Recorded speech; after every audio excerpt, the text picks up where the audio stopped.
Shabbat Shalom, Hatimah Tová. Então, estamos nesse Shabbat que temos Pashat Vayeler. Mas estamos, obviamente, aí nesses dias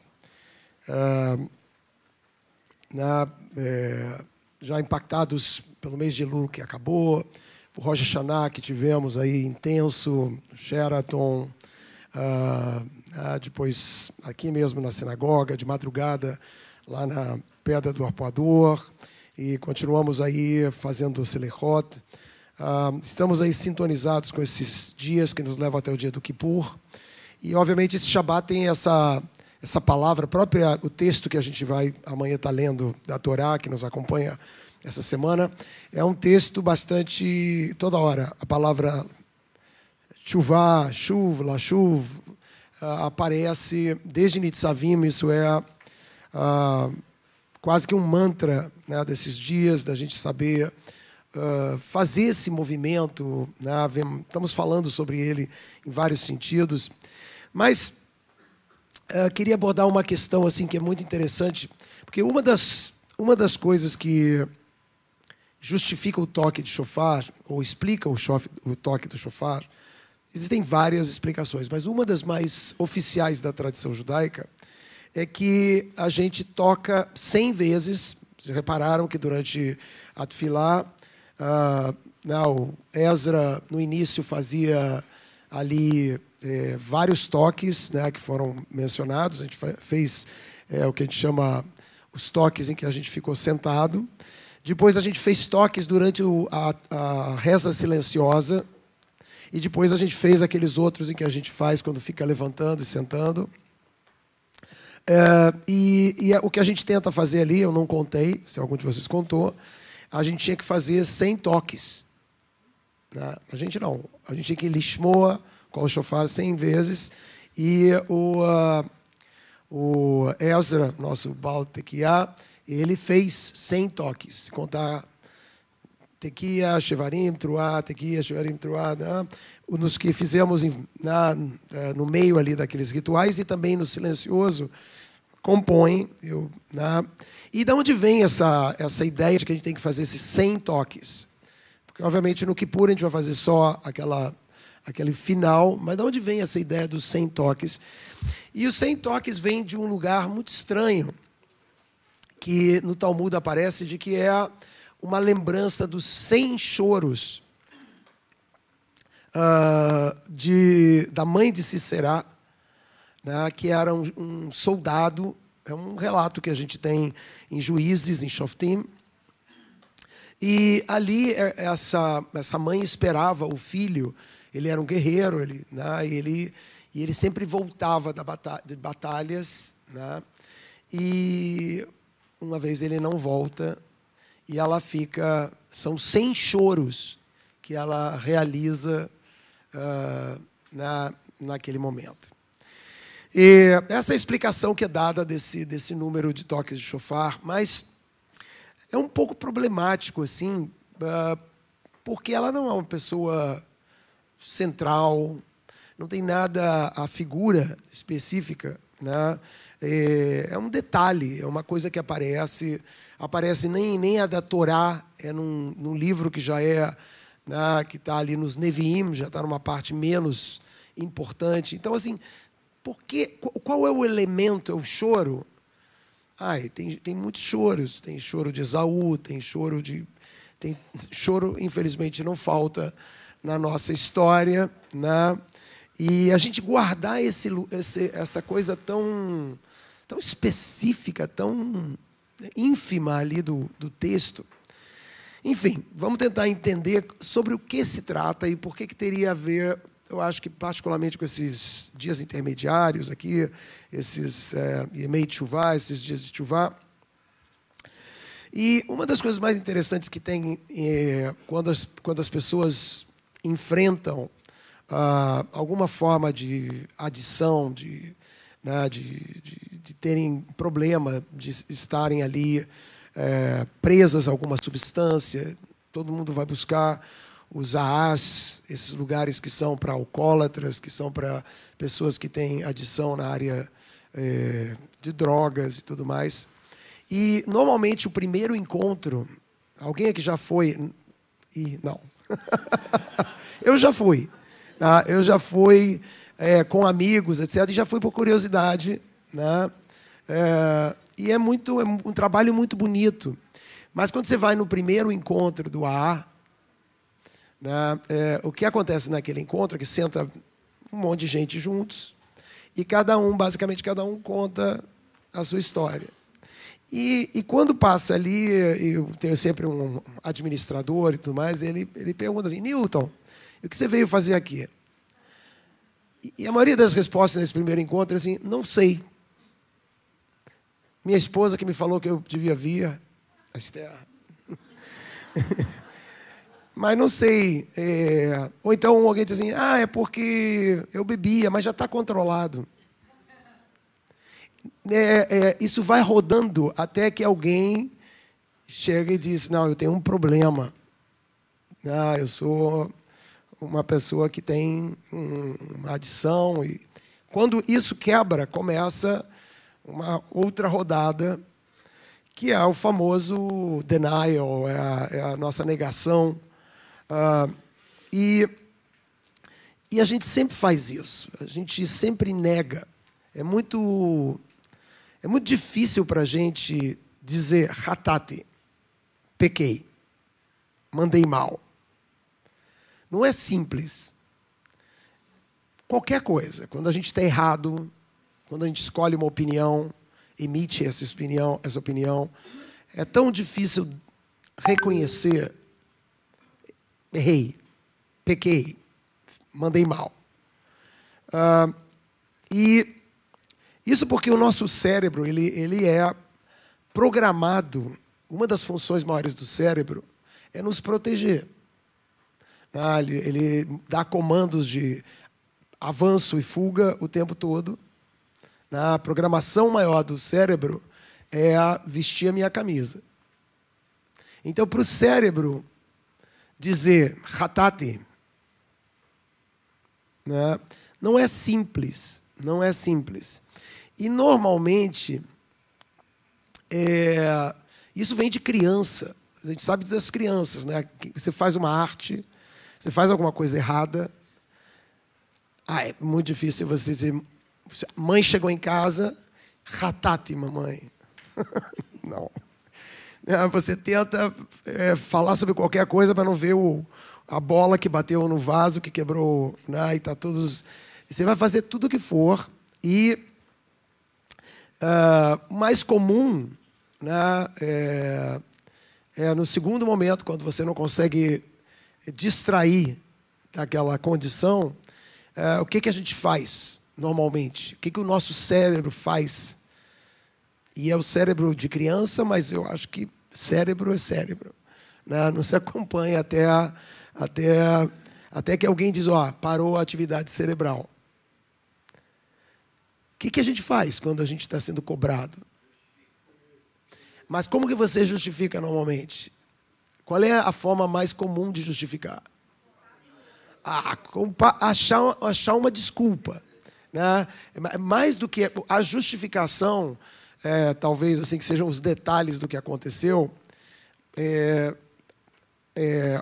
pode ser, mas o que nós fazemos normalmente é a famosa desculpa. A gente dá uma desculpa. Eu chego atrasado numa reunião, eu não chego e digo hatati. Eu digo: o trânsito está uma loucura, essa cidade está uma loucura, e não sei o que lá, mas a maioria das vezes fui eu que cheguei atrasado mesmo, não me programei direito. Né? Alguns têm mais facilidades, outros não, mas tem outras áreas da gente em que a gente pisa na bola, que a gente faz a coisa errada, e a primeira coisa que a gente vai fazer é culpar alguém. Onde a gente vê isso no texto bíblico, o primeiro lugar onde isso aparece de maneira gritante? Caim e Abel. Olha o que Caim faz. Caim... Exatamente. O Caim, quando Deus vem procurar, cadê ele? Está procurando, cadê Abel? que ele tinha feito? Ele tinha um genocida. Ele tinha matado 1/4 da população mundial. Porque só tinha os 2 irmãos e Adão e Eva. Né? Mas ele tem um outro problema. Quem ele vai culpar? O irmão ele matou. O pai e a mãe fazem parte dessa mesma pergunta de Deus. Cadê seu irmão? Né? Cadê o negócio que eu deixei em cima da mesa? Né? Então, ele tem um problema. E aí ele diz, o que vários aqui disseram, o que ele diz? Ashomer achi anochi. E eu, por acaso, sou o guardião do meu irmão? Quem que ele estava culpando? Quem é que é o guardião do irmão dele? Deus. Como ele não tinha outra saída, vai tu mesmo. E a gente faz isso muitas vezes. Quando a gente não encontra um culpado, Deus é o para-raio desse momento para todos nós. Tem uma história que os rabinos contam sobre esse momento, que eles dizem que um ladrão, ele vai roubar uma casa que tinha um guarda na porta.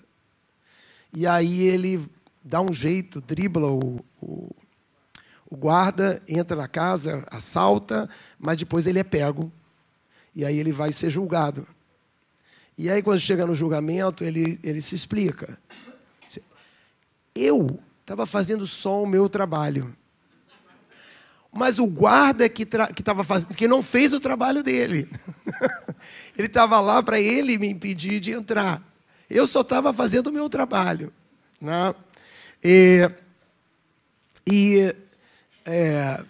Os rabinos até apontam de quando você vê os mandamentos, porque ele usa essa palavra anohi e eu.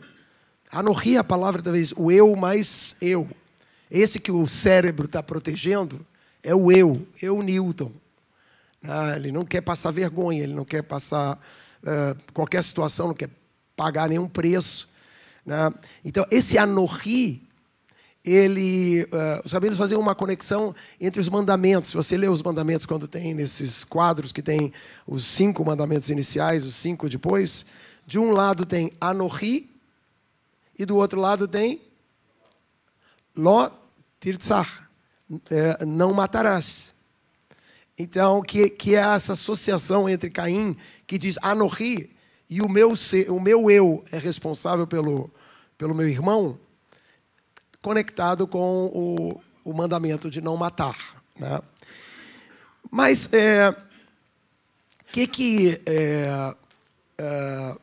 eu acho que também, outro momento que a gente vê isso, e que é um clássico na nossa história lá de Gênesis, é no momento que Adão e Eva comem, né, ali da árvore do bem e do mal, do saber do bem e do mal.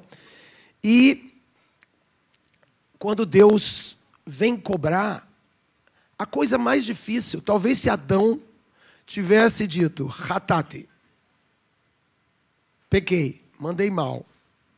Se ele tivesse se responsabilizado, talvez a situação seria muito mais simples. É esse jogo labiríntico que nós começamos a fazer. E o mais incrível é que muitas vezes a gente quer convencer a gente mesmo.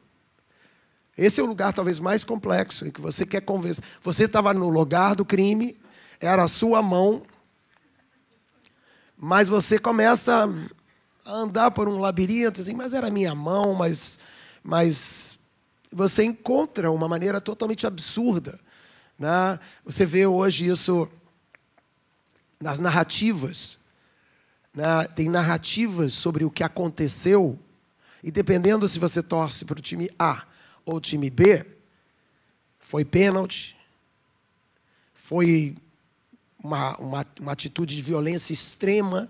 Né? Cada um conta a história e tem ali um cérebro protegendo a sua opinião, a sua maneira de ser, de ver, sua política e assim por diante. Então, quando é perguntado para Adão, né, Adão faz a mesma coisa. Quando Deus pergunta, você comeu da árvore? O que ele diz? Não, foi a minha esposa que me deu. Sempre a culpa é da esposa. Né? E quando ele faz isso, é de uma gravidade. É de uma gravidade.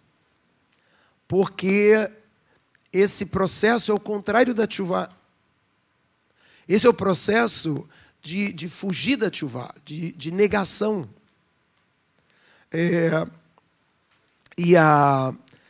Quando ele é amaldiçoado, Adão, Deus diz para ele, eu vou te amaldiçoar lá com o trabalho, com o suor do teu trabalho e tudo mais, e o final da história. E ele diz, que chamata bekol esterra. Ele não está sendo punido porque comeu da árvore. É quase como se Deus estivesse sendo sarcástico. Dizendo, você não comeu, né? Foi porque a sua mulher...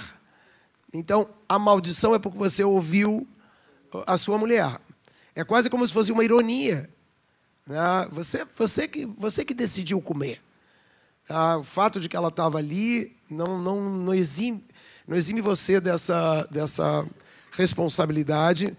E o quão importante, né, a gente aprender, a gente fazer esse esforço de chuvar, de dizer que ratati, errei, mandei mal, fiz errado. Qual é a palavra mais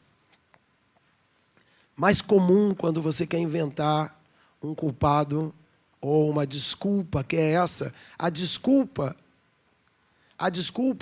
é um culpado. Mesmo que você não tenha um personagem, qualquer desculpa é uma tentativa de achar um culpado.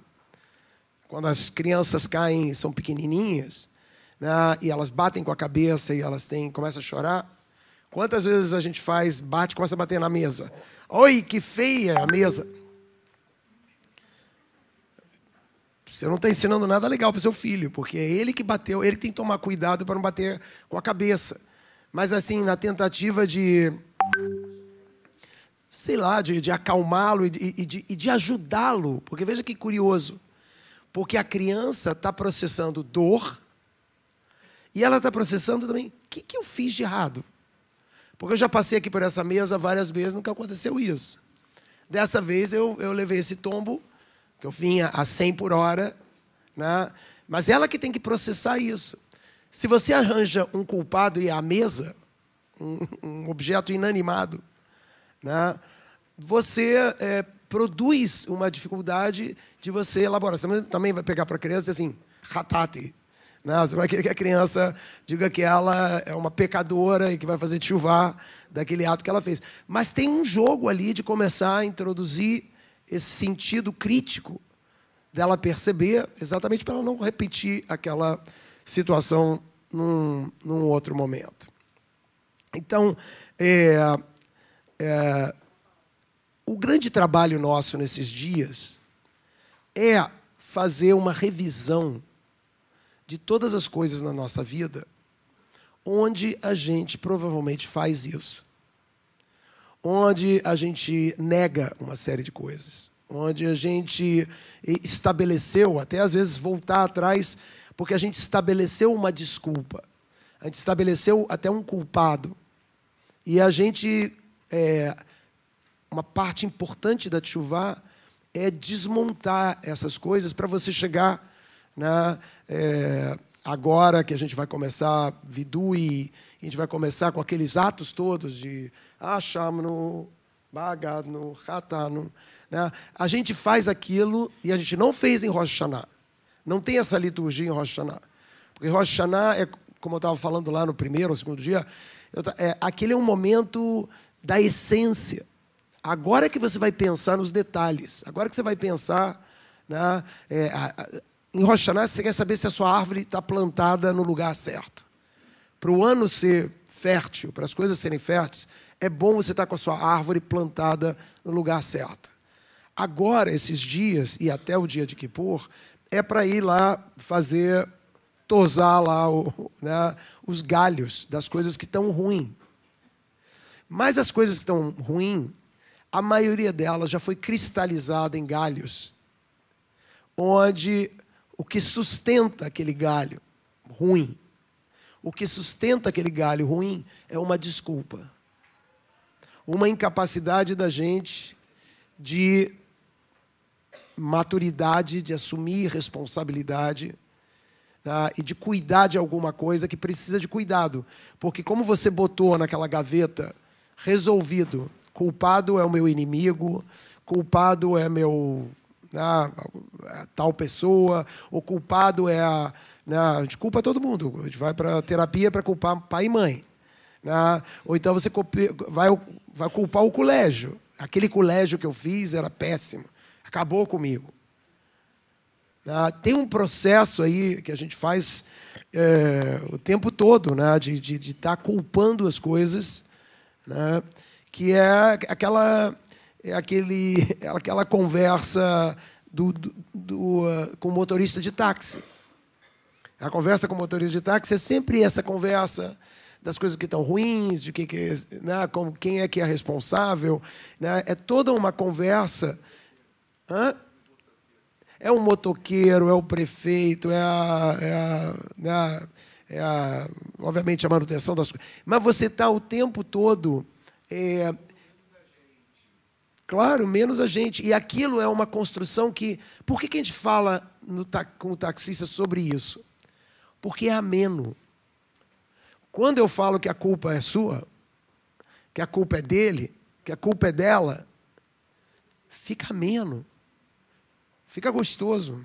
Fica um papo bom. E é parecido aos papos que a gente faz na internet com os nossos grupos, onde todo mundo fala a mesma coisa.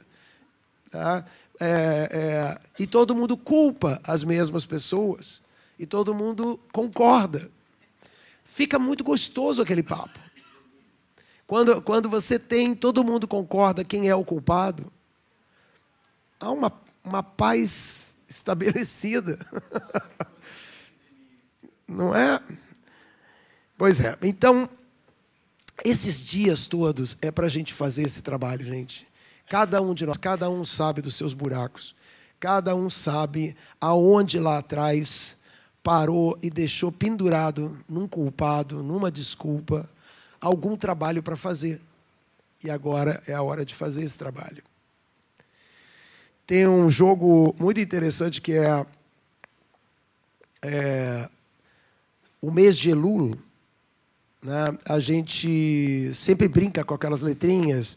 Elul quer dizer Anile Dodive Dodili. A gente pega as letrinhas e tenta ver algum significado nas letras. E existe um olhar para aquelas letrinhas que diz que toda tarefa que a gente faz nesses dias intermediários é transformar Ló em Ló. O que quer dizer Ló em hebraico? Lamed Aleph.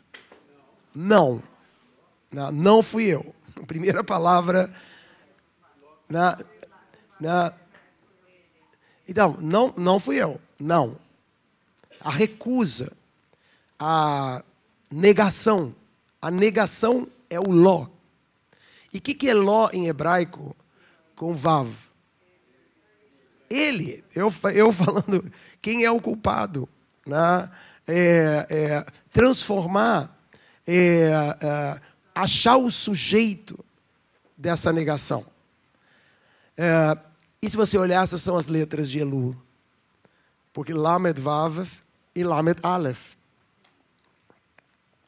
Transformar o não da negação no verdadeiro responsável. Achar esse sujeito amadurecido que é o responsável. E responsável, a criança acha que é o culpado que a gente está buscando. e morre de medo e tem esse galho estruturado exatamente porque um dia vão achar o culpado. E a gente tem pesadelos com essa sensação de que a gente é culpado. Mas ninguém está procurando culpado, a gente só está procurando o responsável. E isso modifica totalmente a experiência. Esses dias não é para você ficar culpado e sentenciado, porque o culpado é aquele que foi, o veredito é o contrário de inocente. O culpado é o contrário de inocente. Esses dias é para você se libertar, espiar, né, com X, que é você, como que você realmente se livra de uma culpa, você se responsabiliza. E aí, o próprio choro de Cícera ganha um significado diferente. Os 100 toques do shofar não é porque ela chorou, porque ela passou uma angústia muito triste e o choro do shofar é sobre essa angústia. Ela é um personagem da negação, porque ela vai para a janela à espera do filho que não chega e ela diz, não, mas ele não chegou porque provavelmente ele parou num barzinho para tomar alguma coisa com os amigos. E no outro dia ela chora de novo, mas ela chora dizendo que ela vê os soldados voltando e ela diz, não, ele deve ter ficado para fazer no quê? Ou achou uma namorada. Ela vai encontrando os 100 choros dela. Os 100 choros dela não são choros no sentido só do sofrimento. Os choros são os choros da negação. Talvez até a razão pela qual tem 100. Porque choro pode ser, de novo, não vou quantificá-los, mas o excesso de choro.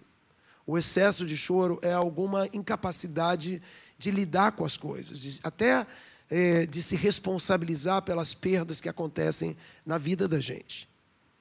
E o shofar, entre outras coisas, né, a gente falou sobre ele ser o sopro primevo lá de nós, lá do passado, mas uma das coisas que o shofar quer fazer e despertar, a ideia de que o shofar é um despertador, aqueles 100 toques são para despertar a gente, são para despertar conectados com esse personagem lá dos juízes de Shoftim, que negava, para que você chegue lá no dia de Kippur, ou nesses dias mesmos, e você encontre o responsável pelas coisas da sua vida.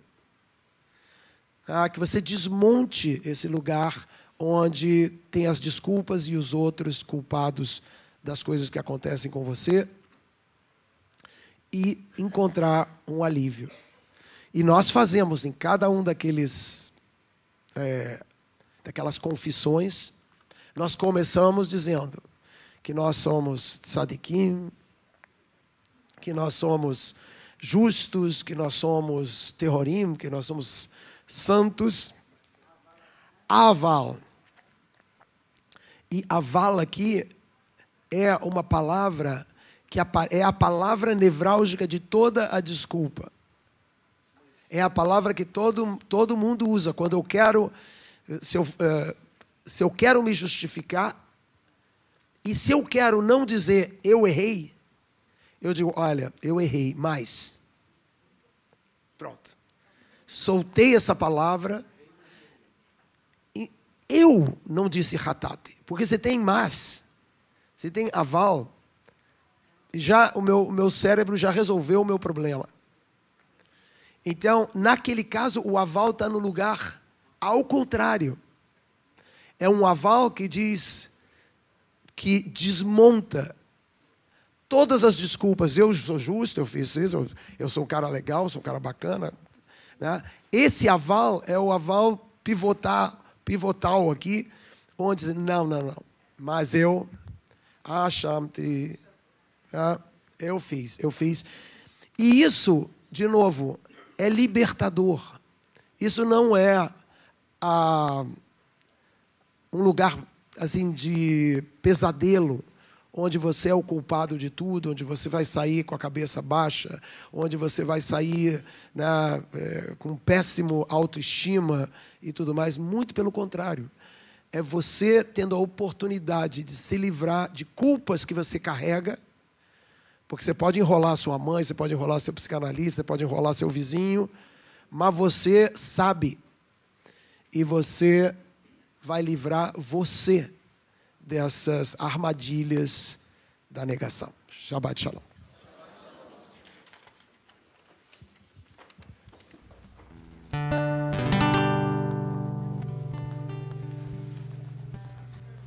עלינו לשבח, לדון הכל, לתת גדולה. ליוצר בראשית, שלא עשנו עם גויי ארצות, ולא שמנו עם משפחות אדמם, שלא